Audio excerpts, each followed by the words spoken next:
ভাবুন তো, একজন মেয়ে শত শত মানুষের সামনে ধুমধাম বিয়ে করছেন, কিন্তু কোনেটি কোনো মানুষ নয়, একটি জীবন্ত মাদি কুমির জাতীয় প্রাণী। অবিশ্বাস্য হলেও এটাই বাস্তব। কিন্তু কেনই বা এই বিয়ে, এর পেছনেই বা রহস্য কি? চলুন জেনে নেওয়া যাক।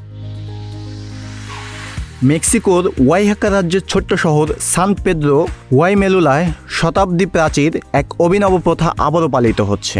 শহরের মেয়র ড্যানিয়েল গুতিয়েরেস পেনা প্রতীকীভাবে বিয়ে করছেন একটি জীবন্ত মাদি কাইমানকে, যা কুমিরেরই একটি ছোট্ট প্রজাতি। তবে এটি কোনো অদ্ভুত ছক নয়, বরং প্রায় 500 বছরের বেশি পুরনো একটি আদিবাসী ঐতিহ্য। স্থানীয়দের বিশ্বাস, এই প্রতীকী বিয়ের মাধ্যমে প্রকৃতি সন্তুষ্ট হয় এবং পুরো এলাকায় আসে বৃষ্টি, সমৃদ্ধি, উর্বরতা ও মাছের প্রাচুর্য। কৃষি, নদী ও সমুদ্র নির্ভর মানুষের কাছে এই অনুষ্ঠান তাই আশীর্বাদের প্রতীক। অনুষ্ঠানের দিন কাইমানটিকে রাজকন্যার মতো সাজানো হয় বিভিন্ন ঐতিহ্যবাহী পোশাকে। এরপর শহরের রাস্তায় বের করা হয় বর্ণাঢ্য শোভাযাত্রা, নাচ, গান, উৎসব আর আনন্দে মেতে ওঠে হাজারো মানুষ।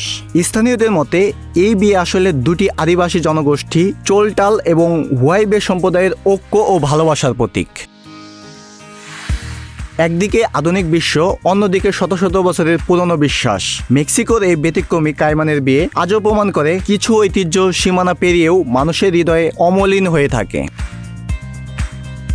জাহিদুল ইসলাম, নিউজ প্লাস 71।